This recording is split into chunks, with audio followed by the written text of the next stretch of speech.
yet another book that I feel like I've read before. To the point that I went back through my catalog of videos that I've done in the last 4 years to see if I've read it. Or at least if I've read it, I haven't done a video about it, which is weird because I like the book. And yes, I'm reviewing another Jim Butcher book. Harry Dresden fans know what's up. Let's talk about the audiobook Death Masks by Jim Butcher and narrated by James Marsters.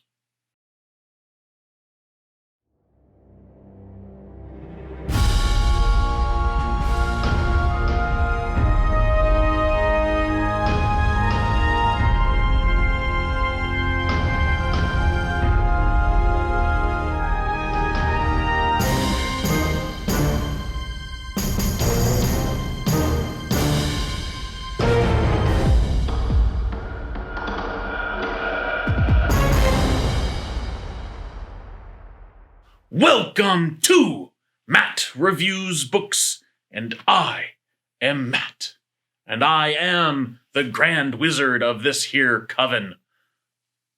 That sounded better in my head than it did. This is a book review channel, and by book, I mean anything that's printed in ink on pressed wood pulp. Or at least that's what I used to strictly mean. This year, I decided to add audiobooks to my roster of potential topics. Today, I'm talking about the audiobook format of Death Masks by Jim Butcher and narrated by James Marsters. When I first decided to start listening to audiobooks, I asked my friends, I asked around to find out which audiobooks I should listen to. My friend Joel said I should start with the 5th book in the Harry Dresden series because, like the writing, the narration actually starts off a little rough and it actually picks up quite well at Death Masks. While I can't speak for the rest of the series at the moment,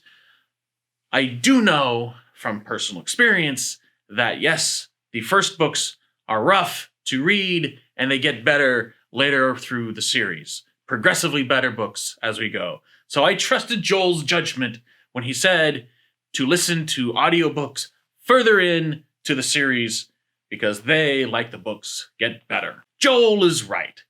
James Marsters is an excellent narrator of the Harry Dresden series. He has the perfect tone and gravel for a hard-boiled detective novel, which is what Harry Dresden is, as well as an urban fantasy. It's hard-boiled urban fantasy. Full disclosure, I'm watching Buffy the Vampire Slayer for the very first time with my girlfriend, who has seen it a couple of times all the way through.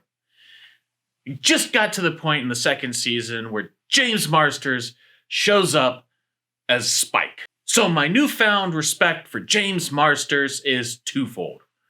He's a great voice actor that I can listen to. I enjoy listening to him read stories, and I enjoy him as a TV actor. Harry Dresden has been hired by a representative of the Vatican to find the Shroud of Turin. The Shroud of Turin has been stolen from the Holy See, and now this priest wants Harry on the case.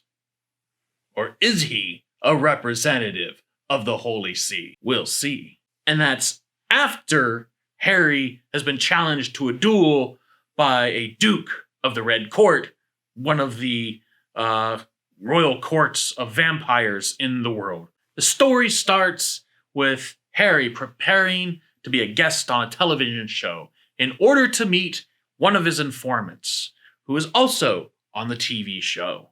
He wants to get information on his ex-girlfriend. While he is there at the TV show, getting ready, trying to be very careful. Now, Harry has a problem with electronics. Electronics don't work right anywhere around in the immediate vicinity of Harry. So Harry's doing his best not to screw up the electronics of a television studio. But one of the other guests that is appearing on the TV show is a Duke of the Red Court. a very powerful vampire. And he threatens Harry, and Harry gets mad, and he starts to lose his calm, which leads to, I think it's a really fun scene as television equipment starts to go on the fritz, and microphones stop working, and earphones start getting feedback in them, and the cameras stop working, and lights are like popping and exploding. And as Harry's getting more emotional and losing control, in that scene, there's like 4 characters.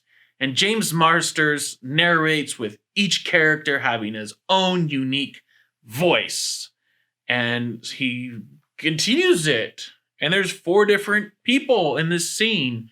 And it's a little like listening to a radio play. If you know what those things are, or have heard of them. Stephen King once wrote that a basic strategy of writing is to put your character in a tree, then put tigers at the bottom of the tree, and write your character out of the tree. Get your character out of the tree. It seems like Harry is always up some sort of tree all the time at any given moment, with really dangerous tigers. I enjoyed this audiobook, and I'm really enjoying the Harry Dresden series. I highly recommend it. Have you listened to this audiobook? What did you think? So if you liked the video, hit like, you know what to do. Subscribe if you want to see more. Hit the notification bell so you know when. I will see you next time.